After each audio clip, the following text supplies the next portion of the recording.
मूकं करोति वाचालं पङ्गुं लङ्घयते गिरिं यत्कृपातमहं वन्दे परमानन्दमाधवं परमानन्दमाधवम्.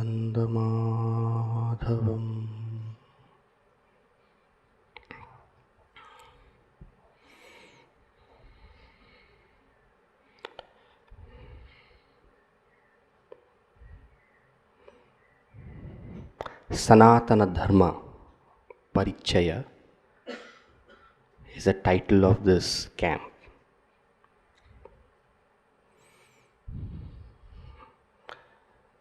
It is very difficult to translate the word Sanatana Dharma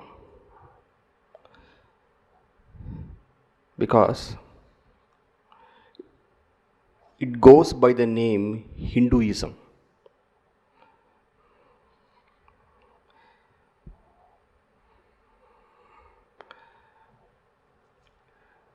When we say Hinduism, always there is a compare and contrast which arises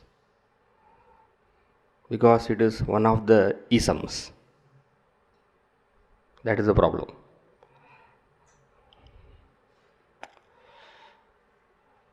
Well, the term you might be aware, I am sure you are aware, the word Hindu is not intrinsic to our culture. You don't find that word occurring in the Vedas, in the Ramayana, in the Mahabharata. Of course, our Sanskrit people are very clever. They can find meanings to that also. Hinam doshayati iti Hindu. The Sanskrit word, Sanskrit, so many. And in some of the later texts also you find the word Hindu. After we have had the various invasions and other kind of contact with other religions, so such terms have come about. When you analyze carefully with respect to Sanatana Dharma, or for the matter other kinds of religion, there are two important things. One is the philosophy aspect and another is the religious aspect. So every religion has got a philosophy. And it is the philosophy that molds the religion.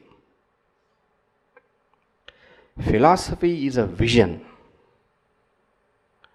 It's more to do with the clarity of thought with respect to the essential details of life. That is philosophy. In Sanskrit we call it as darshana. It is a vision. But a vision to be concretized and actualized in life requires certain practical methodologies, some concrete aspects following which, practicing which, being devoted to which, one can come to truly actualize that vision. So when you take Sanatana Dharma, there is one aspect, the philosophy, the darshana, and another is a religious aspect, which is the prayoga, the application, which is the practice. So this darshana and the abhyasa of that darshana through a particular prayoga together is what is termed a religion. Sometimes you hear the statement, Hinduism is a way of life, it is not a religion.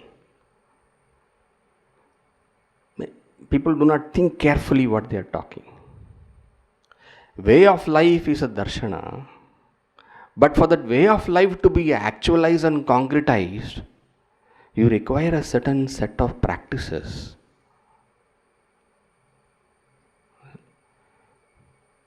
And those set of practices, right, is what is called as religion. In English, the word religion comes from the word religare, which means to unite, to go back to that. Religare. Nowadays, the word religion means so many things. Sometimes the word religion itself is many times very, what do you call it as? It is a irritant word. I am not a religious person, I am a spiritual person. But really speaking, if you take off all those connotations, it just means a set of practices which have been developed in order that the vision is concretized. And if you look at the vision, because the practice will be based on the vision, and because the practice is meant to concretize the vision, therefore, it is a vision which determines the practice. It is a philosophy which molds the practice. And if the philosophy is narrow, then the religion also will become narrow. It goes without saying. And thus, if you have a vision which states that X alone is the God, or Y alone is the way, then naturally what will happen is that the religious practices also will conform to that. It is but natural. So if the vision is narrow, the religion, the practice also will be naturally narrow.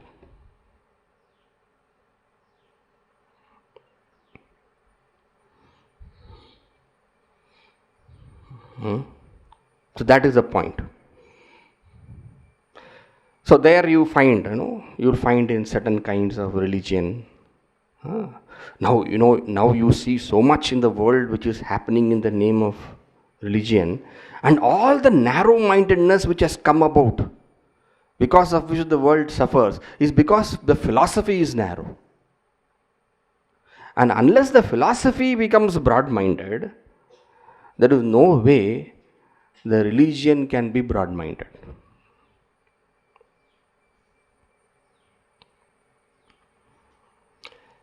Now, if you take the Vedic or the Sanatana Dharma, exactly it is opposite to narrow-mindedness.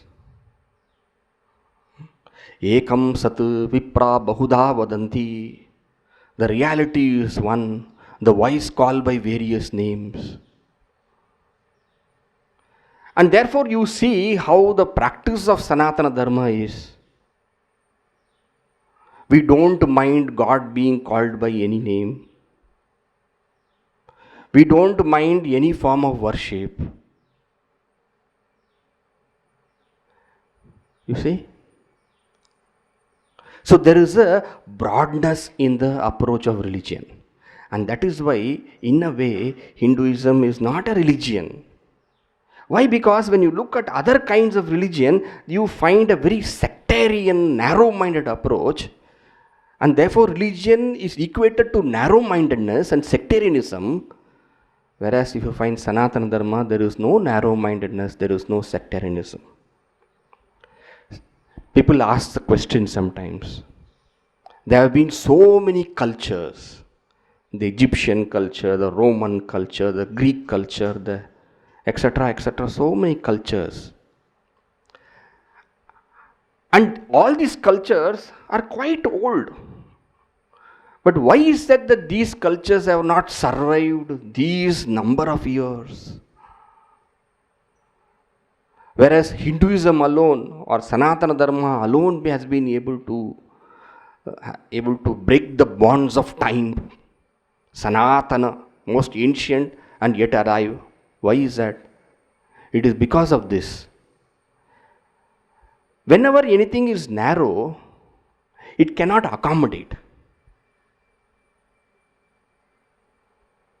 Accommodation is possible only in a broad, larger embrace. So, if they are very, very, very stuck up and very narrow and very limited, it can be broken. And once you break it, they are gone. See, a small, let us say this water is there, and in this water I put some stones, what will happen? The water will come out. And more the stones goes, what will happen to this water? This water is gone. But suppose there is a lake and I throw some stones at it, what will happen? It will. But suppose I throw lot of stones in a lake or a pond, even that lake or pond can get empty. Water can go away. But however much you throw in an ocean, can you empty the ocean? Such is the power of Sanatana Dharma. So many people have come about. And so many criticisms they have given. So many have attacked also. But then, the power of Sanatana Dharma is the broadness. Truly life in nature. The characteristic of life in nature. Able to accommodate diverse visions. Diverse thinking. Vision is one. Diverse thinking. And that is the power of Sanatana Dharma, because of which any kind of stones which have been thrown into it have been absorbed. Gurudev used to say beautifully, he is a wise man who can build his home with the bricks that others throw at him. When Buddha threw a brick, he became an avatara.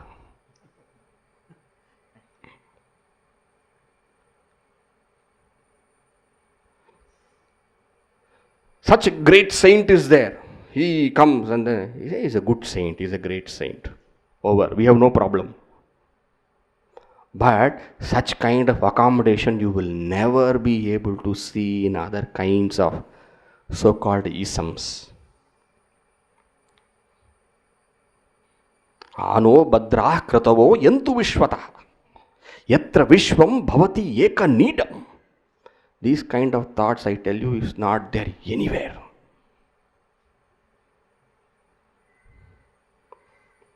And it is these thoughts which have constituted Ano Badrah Kratavo Yantu Vishwataha, let noble thoughts come to us from all sides. Yatra Vishwam Bhavati Eka Needam, where the whole world is one home, one nest. Vasudhaiva Kutumbakam. Now, this is a unique characteristic of Sanatana Dharma. And this strong vision of all accommodativeness, which is unique to Sanatana Dharma and to no other kind of religion, is really speaking something the world truly requires at this time. This unique aspect, and this has stood the test of time.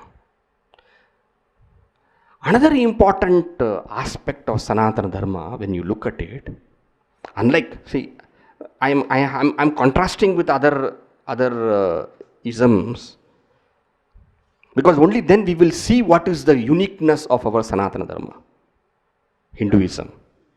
He said, we have never divided the so-called spiritual life from the so-called material or the scientific or the knowledge life. The spiritual knowledge was called Paravidya.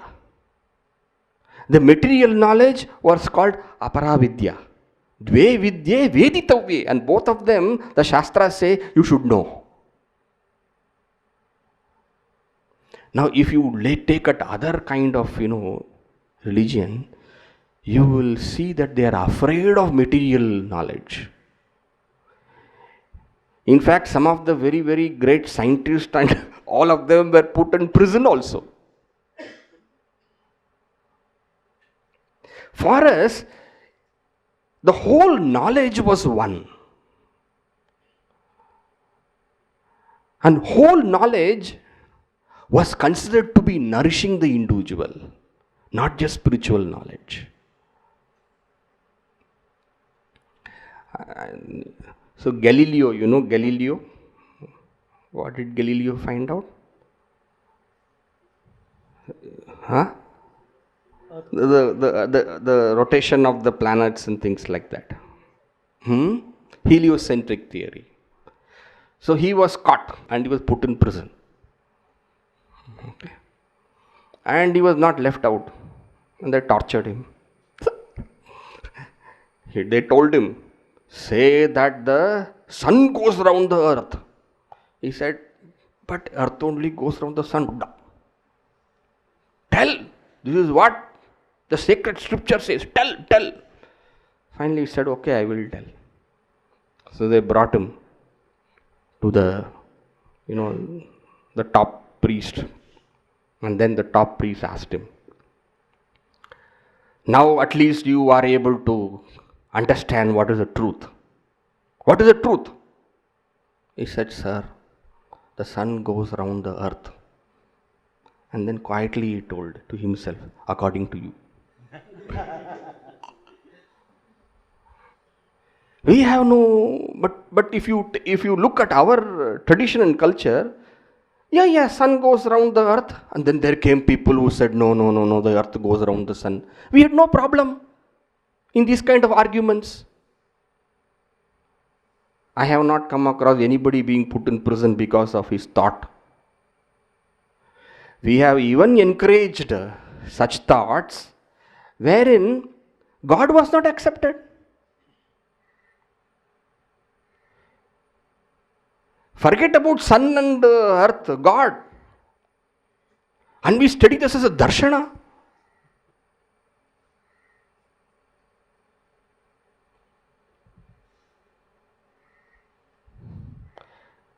But one thing unique about all knowledge fields in our Sanatana Dharma is that it is meant for a higher purpose. It is meant for realizing the higher reality.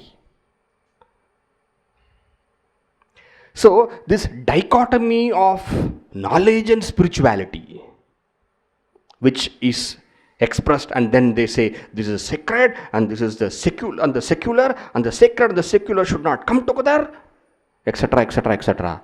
Such things were not there in our culture. You find great spiritual saints, great masters of great material art, and at the same time you find masters of great material art, also exemplary spiritual giants. You can see for yourself various names. You take Mahabharata, Veda Vyasa, everything is there. Not only spiritual wisdom, even material wisdom is there. This dichotomy was not there. We saw everything holistic. This is another unique aspect of Sanatana Dharma. And if you ask what is this basic source of Sanatana Dharma, we say Vedo Kilo Dharma Moolam. And then based on the Vedas, you have the various Vidyasthanas. Angani Veda Shatvaro Purano Nyaya Vistaraha Mimamsa Dharma Shastram Cha Vidya Heta Shaturdasha, etc. So when you talk of Sanatana Dharma, you have to talk of the holistic knowledge. Not just spiritual knowledge, not just material knowledge. And thus, this beautiful program which has been planned out by Swami Shardanandji, planned out by Shardanji says, I must say Siddhu.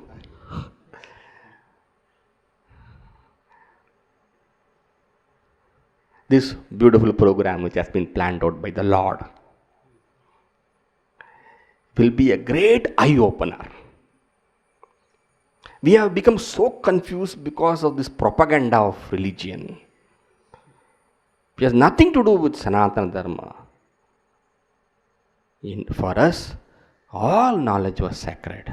So, in this Sanatana Dharma Parichaya, you will find the the width, the length, the depth, the height of this great glorious culture, which really speaking will and is even now the true savior of sanity in this world. So you will see all the various aspects of Sanatana Dharma being presented, and I assure you, you have all taken a right decision to come over here and to benefit from such a wonderful program. I invoke Pujya Gurudev's grace, Bhagavan Shankaracharya's blessings, Bhagavan Ayyappa, his benedictions, and Goddess Saraswati, whoever is here to bless us, so that this program is truly an eye-opener. And let us learn to cherish, nourish, sustain, live, and grow strong in these roots, which is basically our own wealth, the Sanatana Dharma. Thank you all very much. I wish Swamiji and the organizers all the best.